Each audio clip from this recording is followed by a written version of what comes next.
You, Janet. Okay, today Dennis Price of Hamilton County is going to give us a little walk through history of the surface and groundwater in the flatwoods of South Georgia and North Florida in the Swanee River Basin, historic water levels and how they have changed, and beginning with forestry, then farming and population growth, and ideas for correcting the problems. Dennis has been with us for quite some time. He leads Paddles and Hikes, most recently the Big Shoals, thank you, in May. He does the Dead River Sink ones for us every year, and we're going to do one again this year in October or November. So let's welcome Dennis and let's get started. All right, well, thanks for having me here. But as I go along, don't hesitate to ask questions. If I get too wordy on a subject, you can interrupt me. It doesn't hurt my feelings. And so what we're going to start with are the studies that have been done, say, recently since 1990 and 2010, 2011, regarding groundwater levels in the Florida Aquifer. So if you could start off with this map that's blue, titled Estimated Transmissivity of the Upper Florida, and there you go. What this map represents is if you were to drill down into the Florida aquifer and put a pump, a large pump in the aquifer and started pumping, you could pump the most water per minute in the dark blue area. The next one is the slightly lighter blue, and then the next one is even a slightly lighter blue than that. And basically, you see Hamilton County, if you know where Hamilton County is at. I guess I could point to it. Yes, I can. Look at there. Okay, so there's Hamilton County. Can you see my pointer? Is that doing anything? No. Okay, never mind. Well, we all know we know where Hamilton County is, and I'm using that as a reference because they have a big phosphate mine there. And can y'all see my house? Yes. Is that about where it is? Yeah.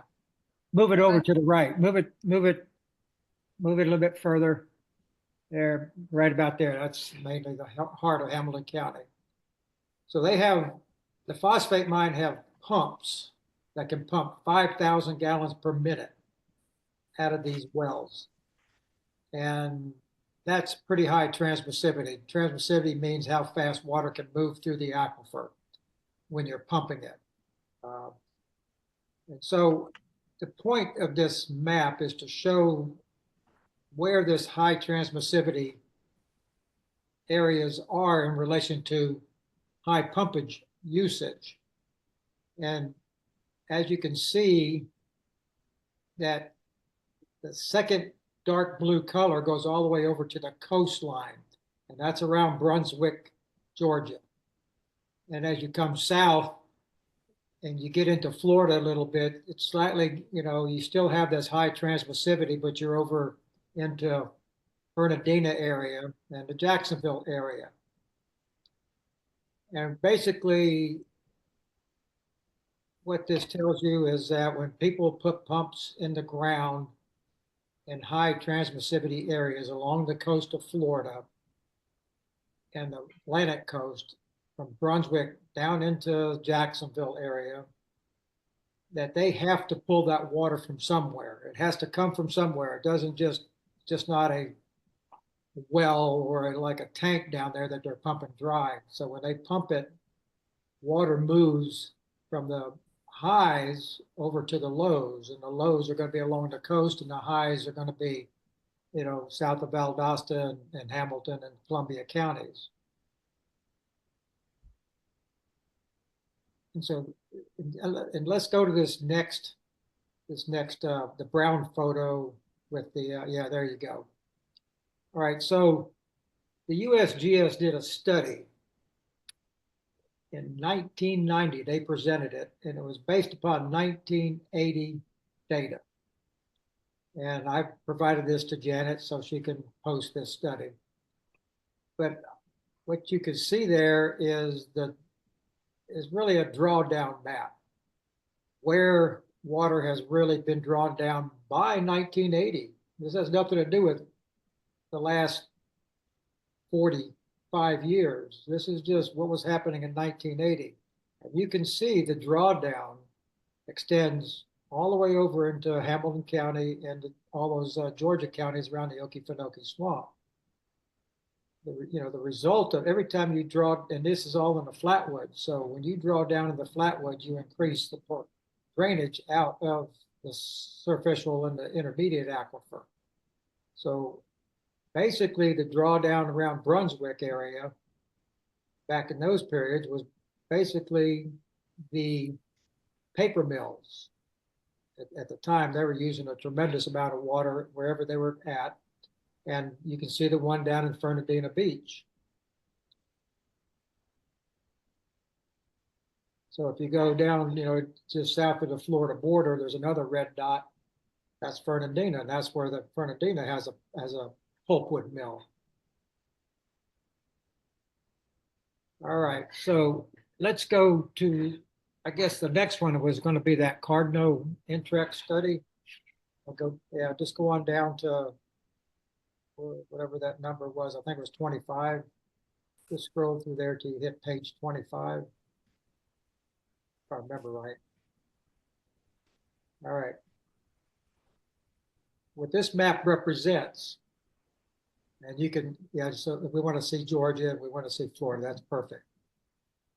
What this map represents is, in all cases, water flows in two directions. You just have to find that boundary. It's like any kind of hydrologic basin. Somewhere, you get water flowing into a river, but somewhere it flows in the opposite direction. Well, in the groundwater is just the same thing. So this map represents where in 1936 that groundwater divide was, which means you're looking at this and we're looking at Baker County next to Fernandina or the Nassau County. Well, that's how far at that point in time, that's where the divide was. Water on one side of that divide flows to the Atlantic Ocean and one on the other side flows towards the Gulf of Mexico. And so this Cardno study started looking at how this divide has moved through the decades. And because of pumping along the coast, because as you look at that map that was previous, when you start drawing down your water levels, it starts pulling water from underneath that boundary, and it's going to shift that boundary to the west. So if you scroll down one, this green area, by 1947, that divide had shifted to the west that amount. And go down to the next one. And by 1952, that divide had shifted a little bit more to the south. Go down to the next one. By 1961, you can see it's still, that divide is moving. And the reason this divide is important is because, say in 1961, we'll just use that, or just use in 1936, for example, go back to the beginning. That used to be the divide. Anything on the left flowed to the Gulf of Mexico. In a sense, it also maintained our springs, the water level in our springs and lakes that are affected by the Florida aquifer. But as time goes by, less water flows to the Gulf of Mexico and more water flows towards the Atlantic Ocean. So let's go to the next one.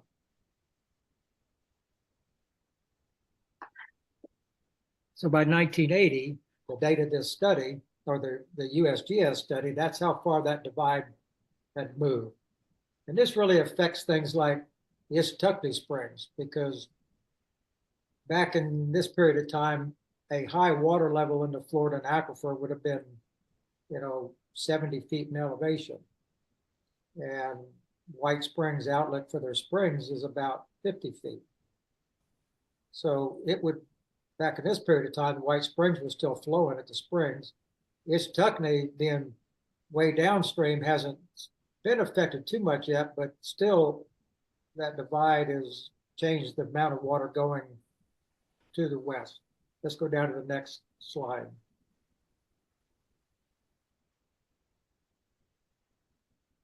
Janet, there you go. Here we go. In 1990, the date of that USGS study. Now, the USGS didn't come up with this map. This was a company that the Swanee River Water Management District hired to start studying the effects of water usage on our aquifer. And so even in 1980, you can see where that divide has gone to. It's still encroaching into Hamilton County and middle part of Columbia County. And I think there's one more slide there.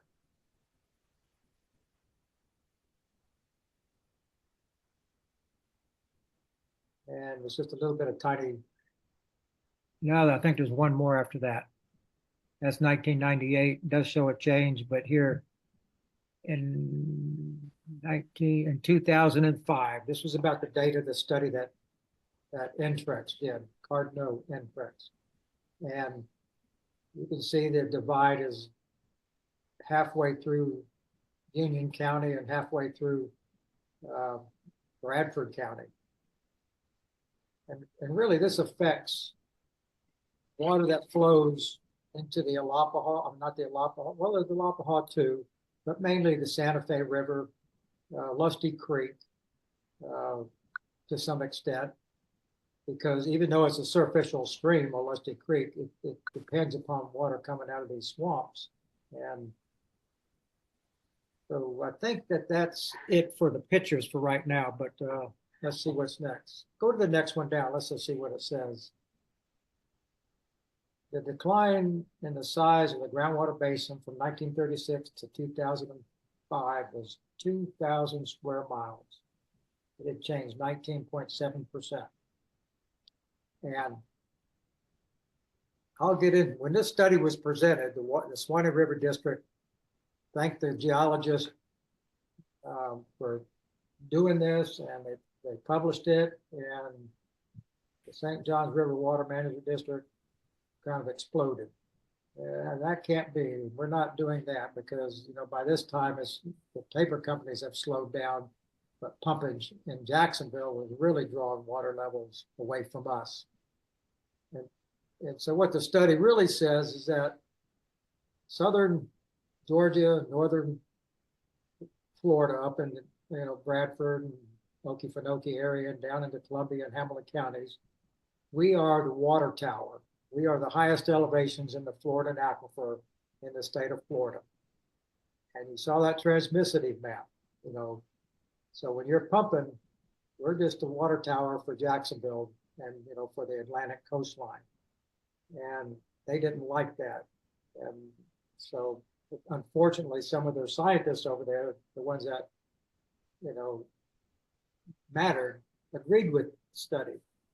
And the district, got real upset about it. And they fired some people and they reshifted other people around. And then they really put people in that position into the position of saying, no, we don't agree with that.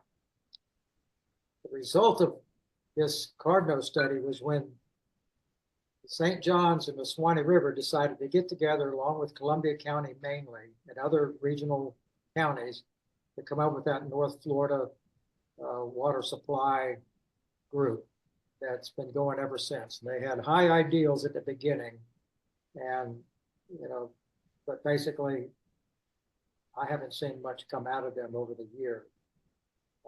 Columbia County had a big stake in it. They put several $100,000 into doing some studies and following through on things mainly because of Ishtuckney Springs.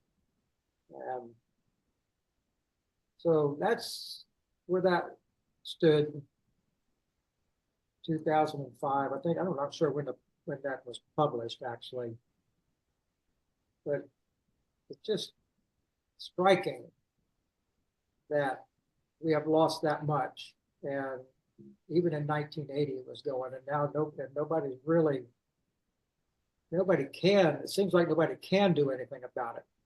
So what I'm going to do is tell you other factors besides pumping that have caused us to lose water in the superficial aquifer. Because go to that map that I sent you the first time, Janet. That's a brown one. This is the one I took a picture of. Not that one. But we're going to come back to that one. That's that first one, the photograph.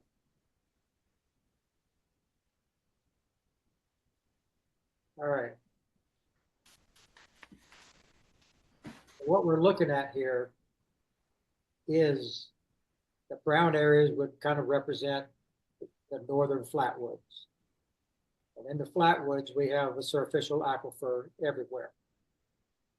And also in the flatwoods, we have some intermediate aquifers in the Hawthorne Formation. And there's a study that kind of pinpoints where those are at. And essentially, the Hawthorne retards water that percolates from the superficial aquifer and rainfall down into the Florida aquifer. So recharge is pretty low. But it's not non-existent. And so what you're looking at here is, you can see the Okefenokee Swamp up in the Georgia area where the Swanee comes out of it. And you can see the St. Mary's River coming out of it. And you can see all these little streams that, flow into the Swanee as you're coming down the Swanee and over there, in the St. Mary's. But I know more about the Swanee, those streams. And so the one factor was the pumping. And that didn't start until, I guess 1970s and 60s when the paper mills were going. But back in the late 1800s, they first started logging all these swamps in the flatwoods and trying to get the cypress out. So they ditched them. And by ditching them, they maintained a low water level in that swamp. It never really came back to its original, when they finished logging it, it never came back to its original hydrologic elevation. And that's because the water left it and moved on out and into the streams that are nearby that drain into the Swanee. But then the next factor that came along was in the 1950s when they started the plantation pines. They started clearing all the land between the swamps and ditching the swamps, the little swamps to the next swamp, to the big swamp, to the streams. When I first went to work at the phosphate mine, I was in the drilling program, and we drilled tens of thousands of acres, which meant I had to drive across them.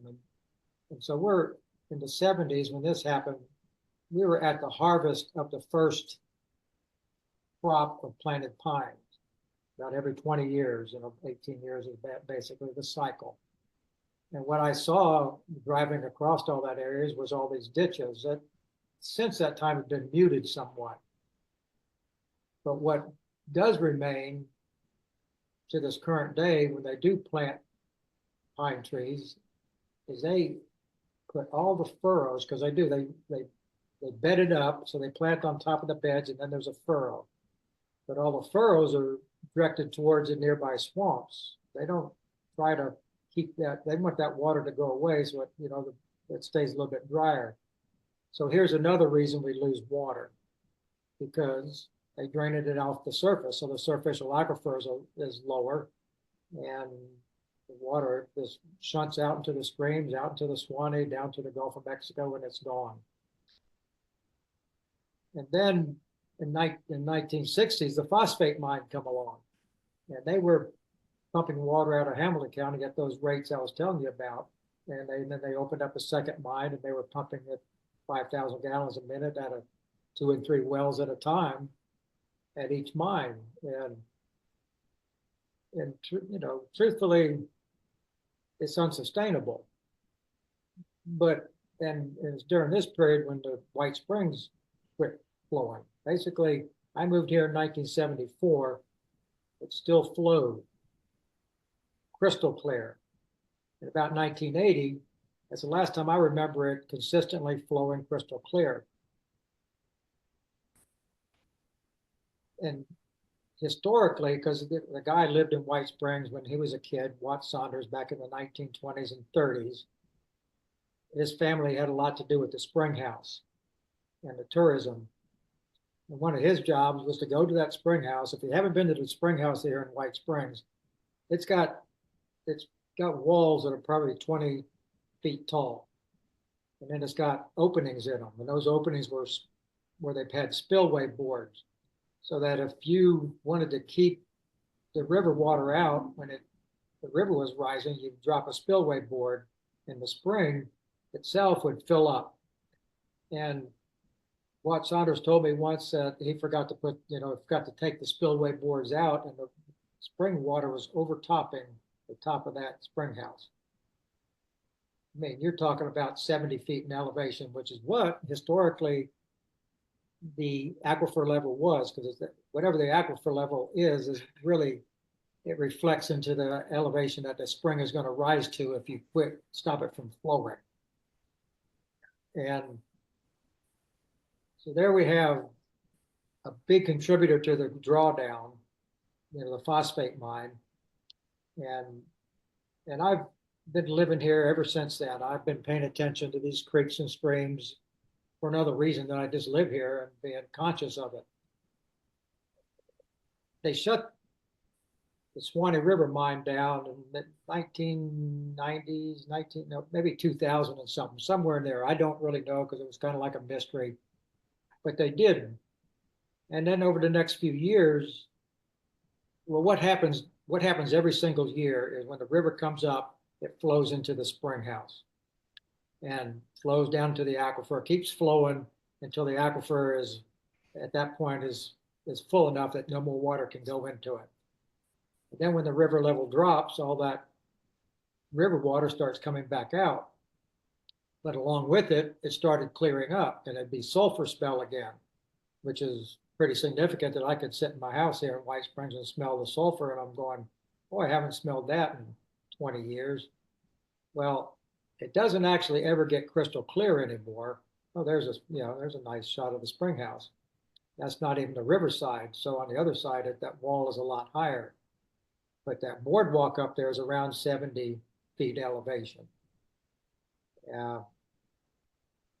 So I think because of that mine closing and all those pumps closer to us than the Swift Creek mine, it has helped the groundwater stay high longer, and that water flows out of that spring for longer periods of time after the river goes down. I mean, it's flowing out now, and it's been a couple of months since we've had a river level high enough to invade the spring. And essentially, most springs along the river are recharge springs. So one of the factors that I find missing in all this is, the Swanee River District used to be a scientific organization. Their job was to know about water. Where's it going? How much is it?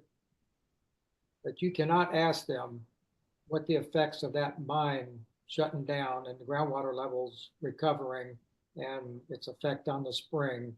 And, it seemed to me with the arguments that the phosphate mine was causing the springs to quit flowing, you'd think they would have jumped on this opportunity to at least have a study done so that we know this stuff. But I think a long time ago, there you go. And so you can see all those spillway boards. That's 52 feet at that ledge at the bottom that's coming out of that spring house.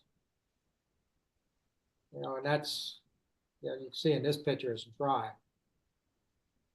But it is, I have to say it is coming back, and I'm trying to think of the reasons why. And one of them is, and two things happen when they're mining. They create clay settling areas that absolutely plug 1,000 acres at a time. They have 20,000 acres of these settling areas and are full of clay.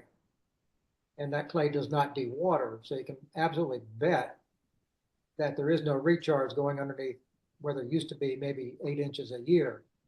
But on the other hand, a lot of their mining areas are land and lakes, so they dig the phosphate out, they don't fill it back up. And by digging, they've gotten rid of maybe 30 to 60 feet of the hawthorn, which probably helps recharge. But you would think that the water management district would want to go know this stuff, but they just don't do that kind of science anymore. I think they've been stuck on this minimum levels and flows for way too long. So I'm kind of losing where I want to go with that. I really didn't want to do it, get into it that far. So my next thought was, what can we do to help recharge? Because that's the only thing we got going for us is, this water tap effect. And how can we get that water back into the Florida aquifer up in the flatwoods areas of southern Georgia, Hamilton, Columbia, Bradford, all these northern counties. And so to me, it was all about drainage. So go to that last picture I sent you, that colored one.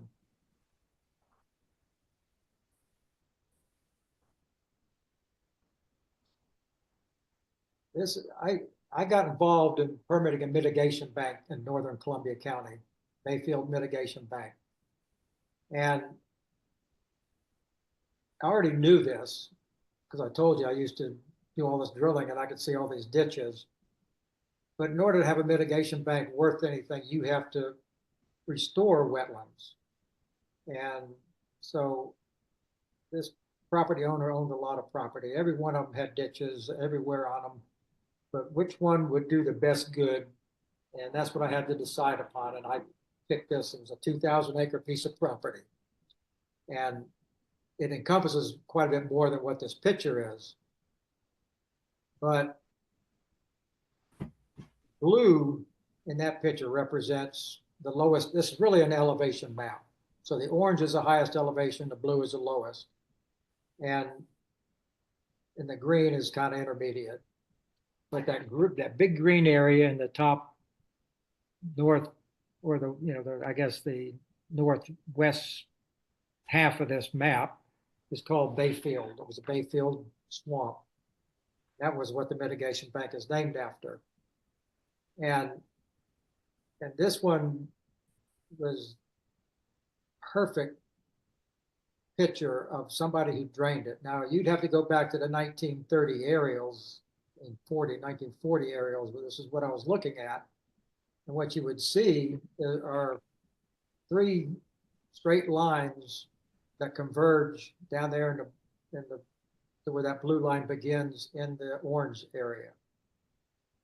And then it was ditch. So those really were suture lines in there that they dug ditches, 3 of them, and they converged down there, and then they merged with that one, and then they just drained right through that high area, that orange. That was a ditch. And so our goal was to, plug the ditches and say, hey, we restored this swamp, but there's other swamps on there too. It wasn't just this one, but this was the big one. And so we did that. And I had put piezometers all around, out in the flatwoods, up in the uplands, in the swamp. Piezometers that would do a constant elevation, water table elevation, just superficial water. The idea was if we could prove that by plugging that ditch, that one straight blue line up there in that orange area, would the water levels in that swamp be higher and remain higher for longer periods of time.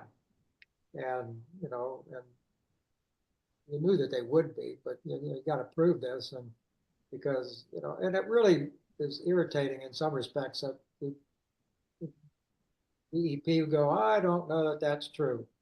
Well, I mean, for one thing, if you want to drain the swamp, you dig a ditch. It's going to drain it from one elevation to a lower elevation. If you want the swamp to quit draining, you would plug the ditch. It made sense.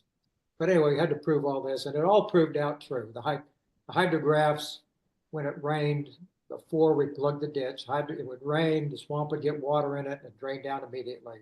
Rain, drain down, rain, rise up and drop. Plug that ditch, rain, it would rise up and then a real slow decline. And if it rained again, I mean, I'm talking about heavy rains, not just light rains, it would come up again and it would never dry up again, unless we get into a real extended drought.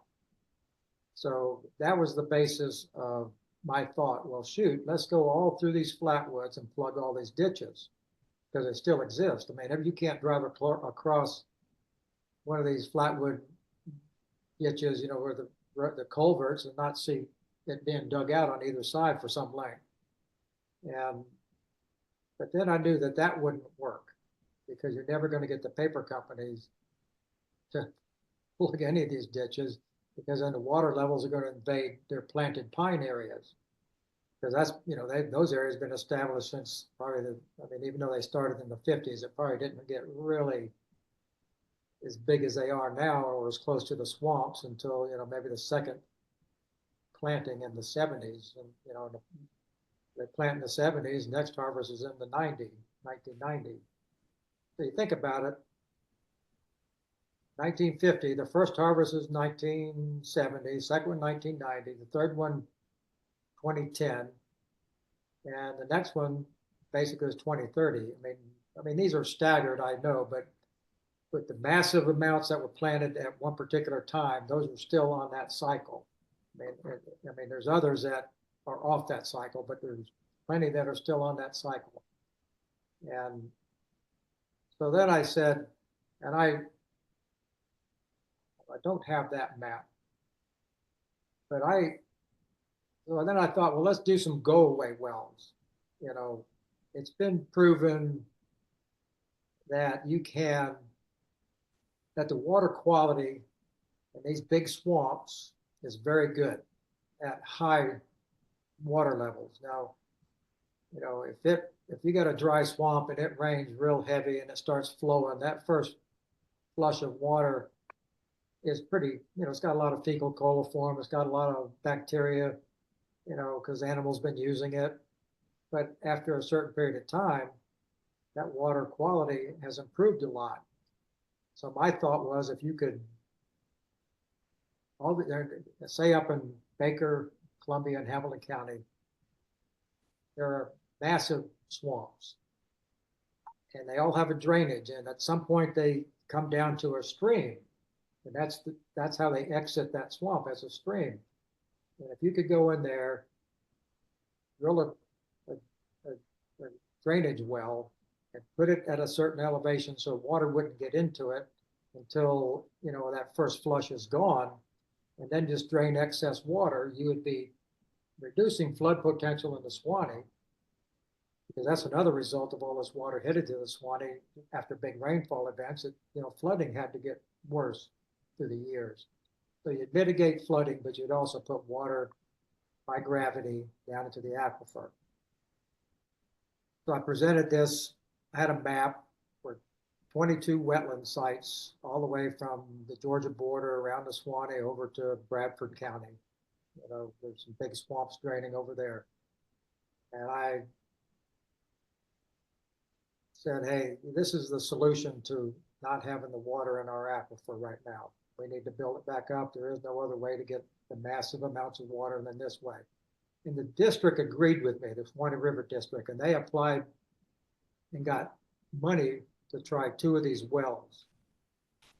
Except that was through DEP, but the other arm of DEP said, no, we're taking that grant away because the EPA will not let you directly recharge, surface water into the aquifer. And if you do it, you have to maybe capture it in a big lagoon, do your water quality studies. And I'm saying, hey, it's already in a giant lagoon. It's already, been sitting there and things have flushed out, or now they've sunk, but if you wanted to really know what that water quality is, then here's a study. I said, I gave them this study that the Water Management District did where in conjunction with the USGS and DEP and the Army, wasn't the Army Corps involved in it? And I wasn't. I just, there you go. How do you find this stuff?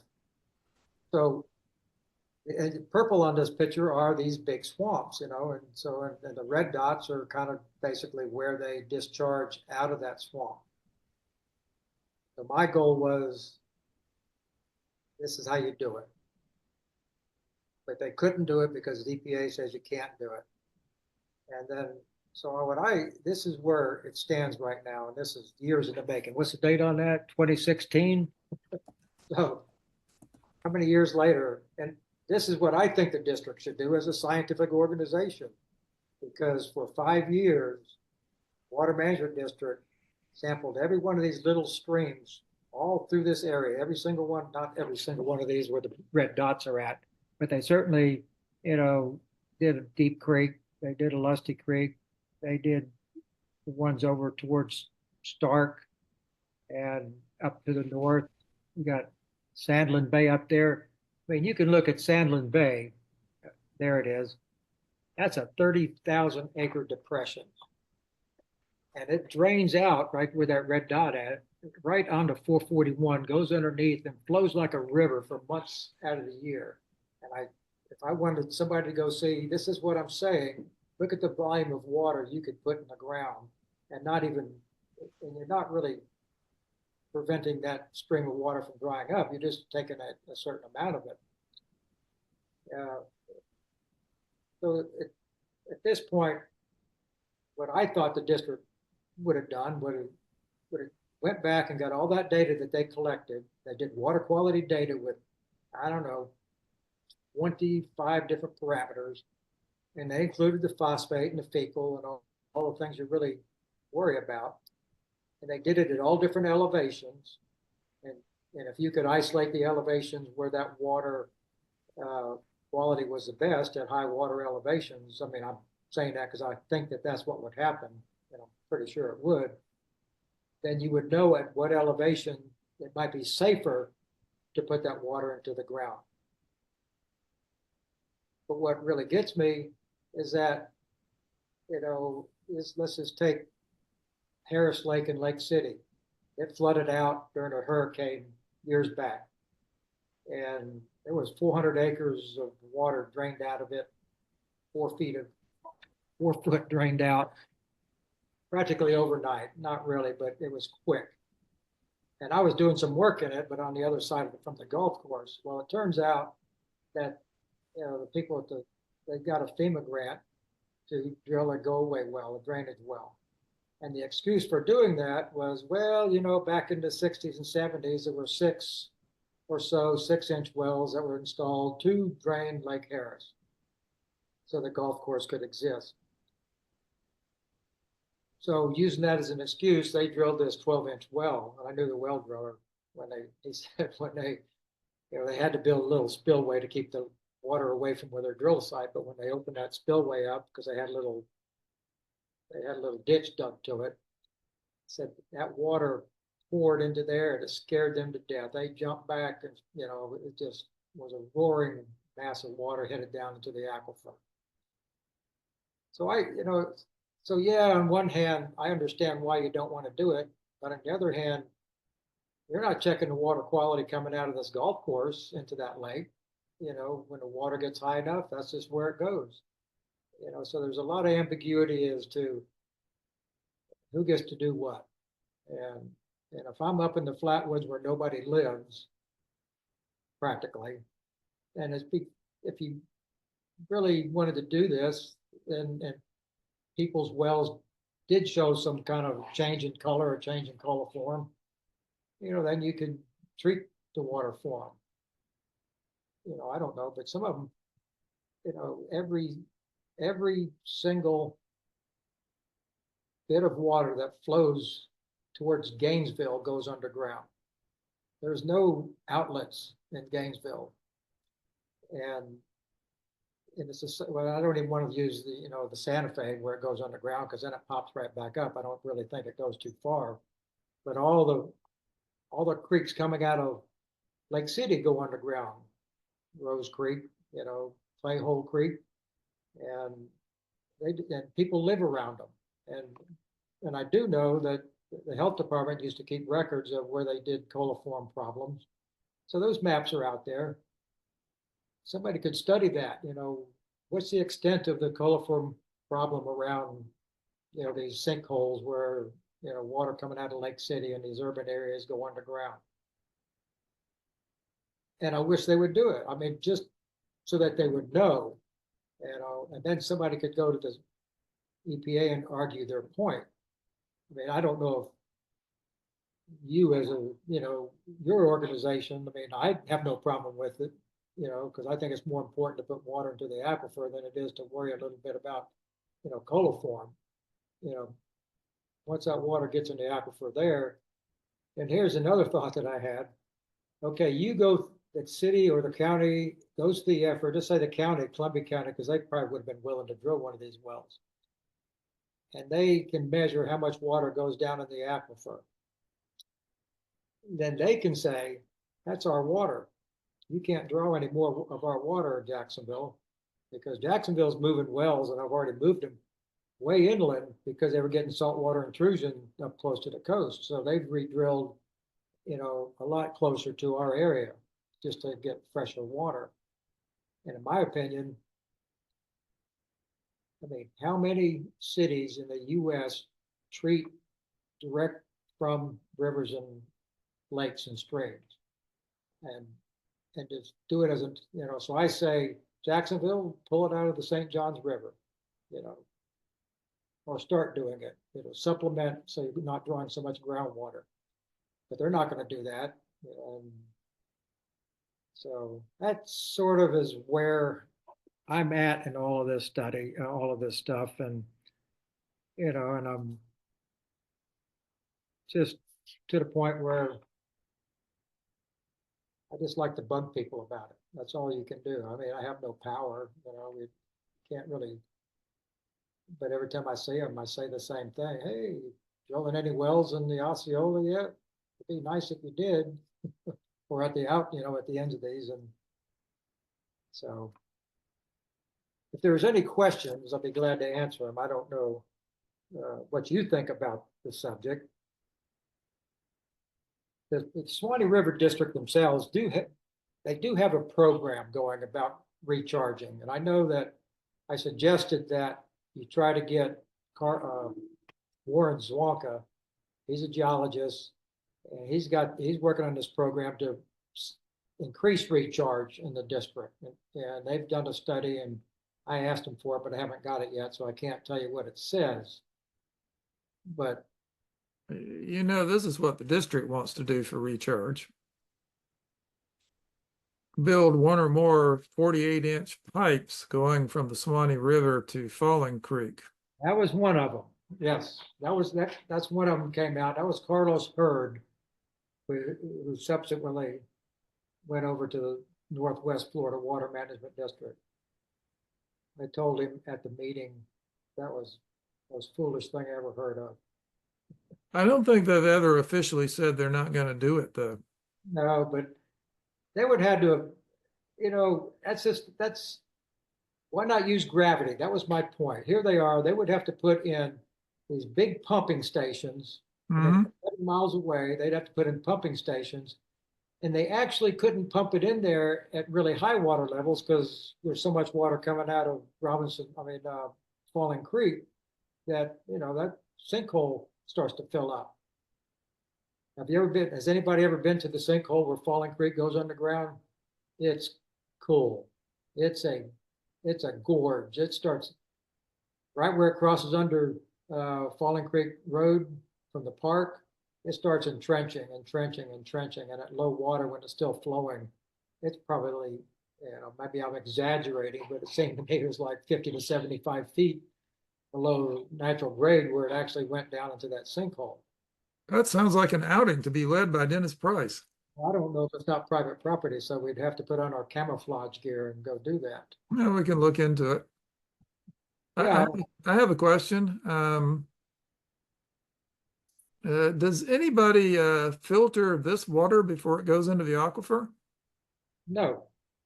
Right. So why is that different from wells at the bottom of platted pines?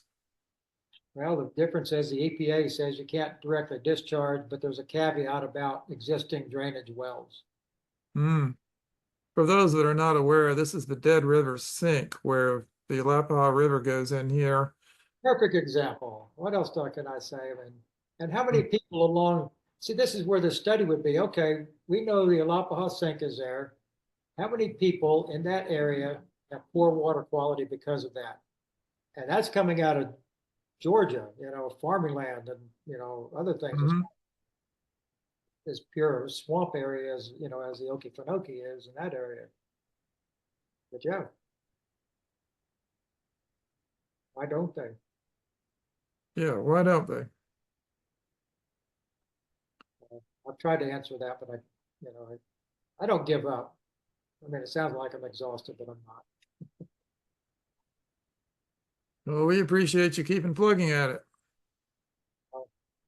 I think, if you could get Warren to show up, that's why I suggested you get Warren for that gala, to be the talker at the gala event.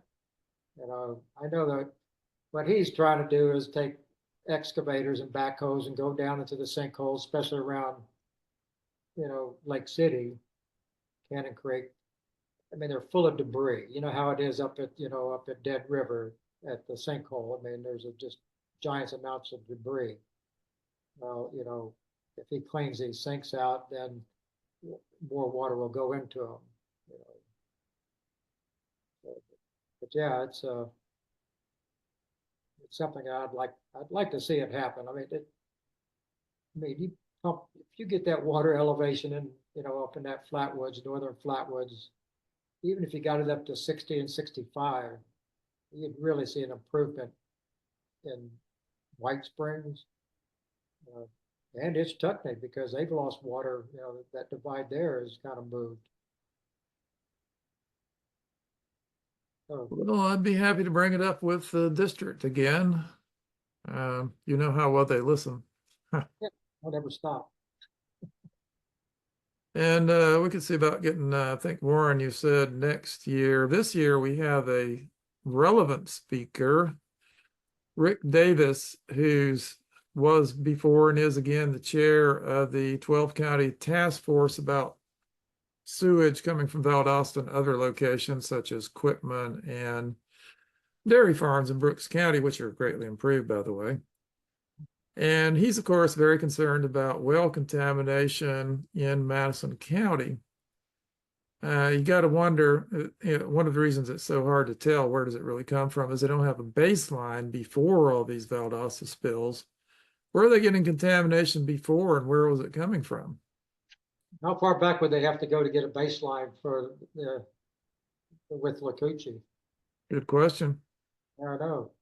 And one could argue, since they now have measurements, they didn't have any before the big December 2019 Valdosta spill, but they got lots of measurements since then. Those ought to serve as baselines for future spills, one would hope. But see, there's another study. How many Yeah. people? How many people in private wells up and down the Withlacoochee River show, footprints of the sewage spills, or coliform or fecal from natural sources, being animals, up and down the river. And of course, for years you had a paper mill up there dumping, into the Withlacoochee. Well, they still exhaust into the Withlacoochee, but we've tested upstream and downstream of where it comes out of Jumping Gully Creek. Right. And both E. coli and PFAS, it's really not much different downstream than upstream. They're clean these days. Yeah. But the amines, I guess the coloration, they would change at low water, they would change the color of the Withlacoochee, because all that tannins from the paper mill.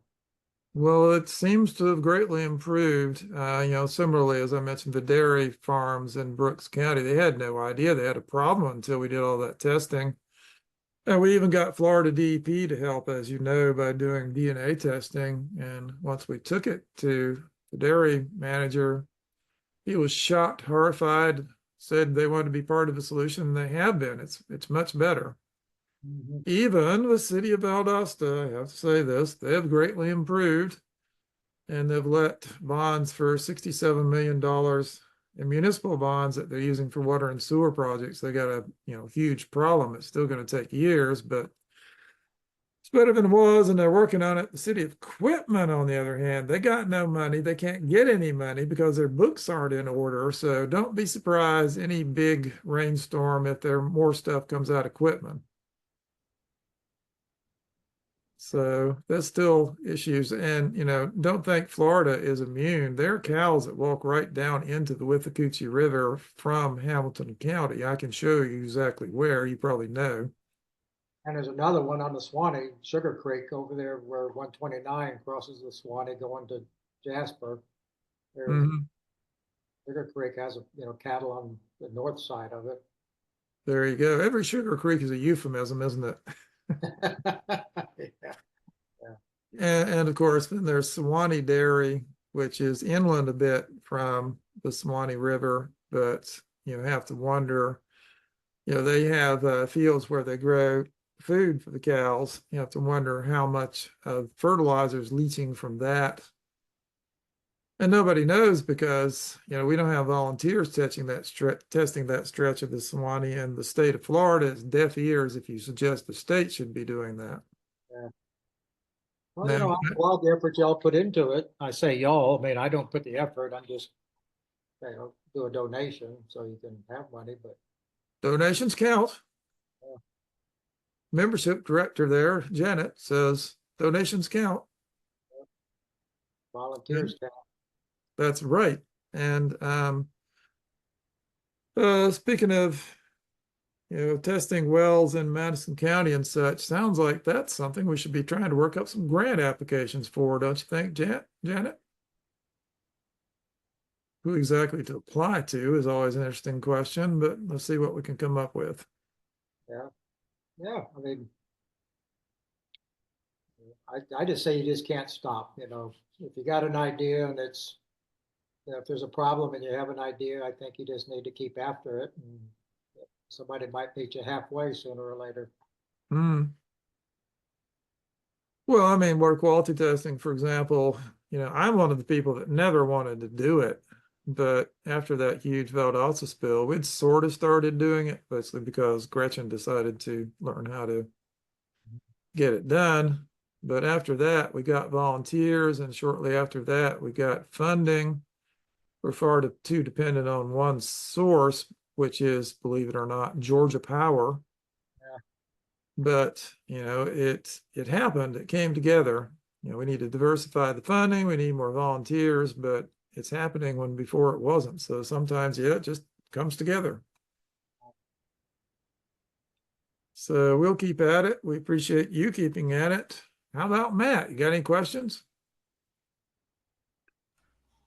Uh, no, this is the first webinar. I just moved down to Lowndes County actually like 2 months ago. I'm near the Withlacoochee.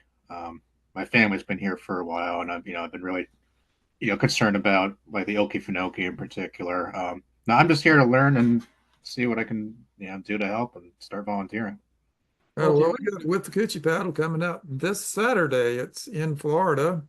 It's going to go by Madison Blue Spring and a bunch of other springs. It's not a very long paddle, very leisurely. Get out, look at the springs, swim them if you like. Paddle another mile or so. Another spring. Yeah. Come on I might down. try to make it Saturday. I'm not Yep. sure if I can, but I know I'm looking at doing the Banks Lake. You have a paddle coming up, I think in July, the Moonlight paddle. I'm definitely going to go to that. Janet will be leading that one. Cool. Now that I mentioned Janet and Kim, Kim's also on here, the co-chairs of the WWALS Outings Committee who organize these outings. And I think I heard her say earlier that she's going to get Dennis to do a hike to the Dead River as he often does. I enjoy what I can do in Florida.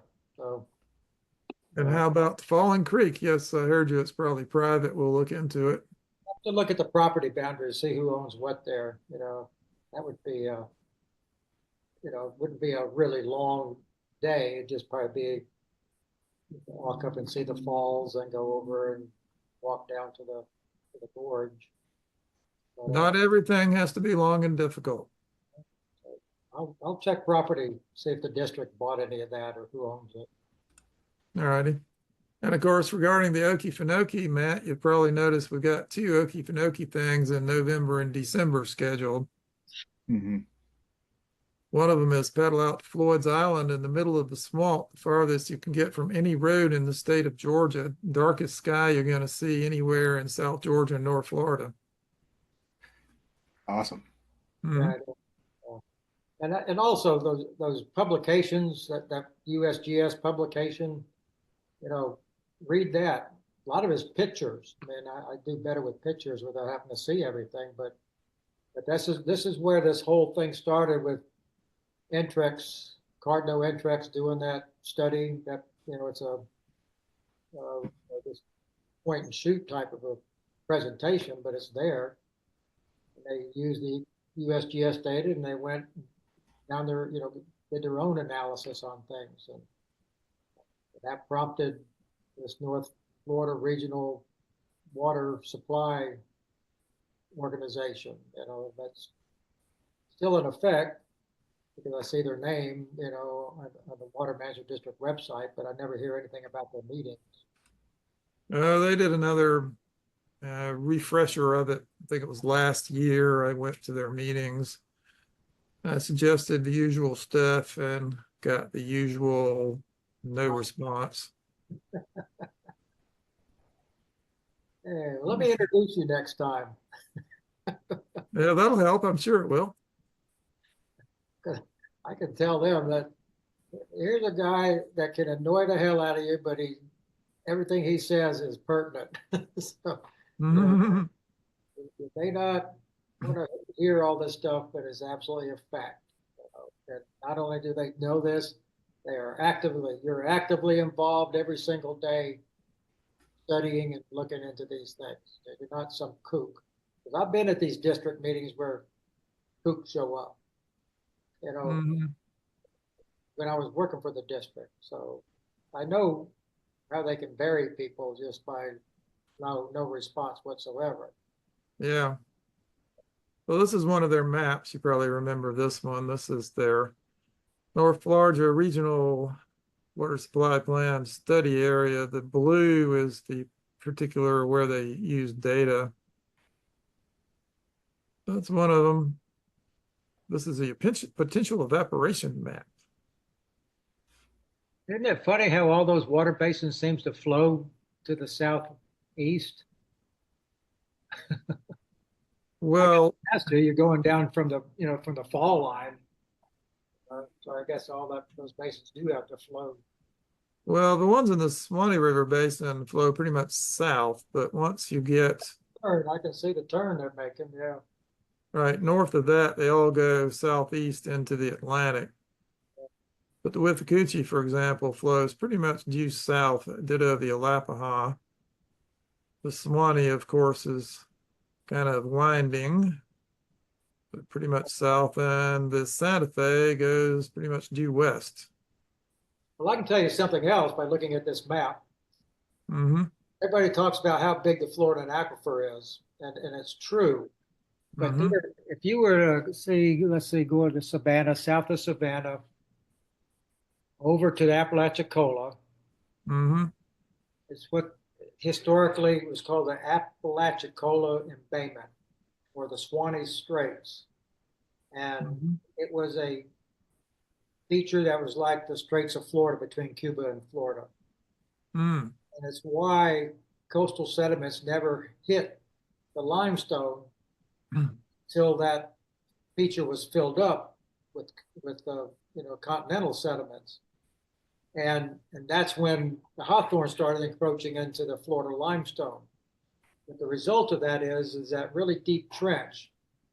And if you're drilling a well south of the trench, say north of Valdosta, you'll hit the Floridan limestone, whatever limestone you're looking for. I mean, I'm just gonna pick a number, 150 feet. But if you go north a little bit into the center of that embayment, you don't hit water until about 400 feet. So that embayment is a filled up dam that prevents water north of there from readily flowing through the aquifer down to us. So when you're pumping, if you look at some of those recharge or pumping maps, you can see that the drawdowns kind of stop at a certain point because it can't pull water from the other side of that embayment. I've got I put together, I did a talk at, for the county once, and I put together little maps and stuff. And one day I'll share it with you. Because what it effectively does is it makes the amount of water that's available in Jacksonville less. There's a Swanee Channel. So that Gulf Trough, that's, you get up there towards Milledgeville, and that's where you get a lot of the kaolin clay that comes out of it. You go down north of Tallahassee to Attapulgis, Georgia, there's another clay. It's Attapulgis clay, Attapulgite. So that's one of the features of that trough is, it's just plugged full of clays and other sediments. But it really reduces the amount of area that's available out of the aquifer that's readily available.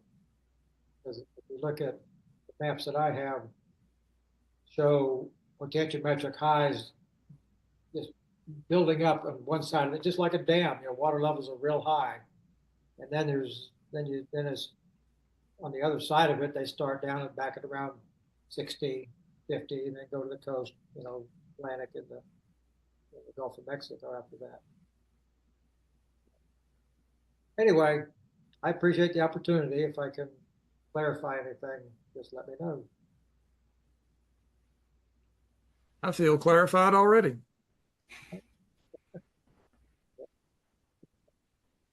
All right, I'm signing off. Sure do appreciate it, Dennis. All right. Waiting for myself to disappear, Janet. Okay, thank you so much. All right, y'all take care.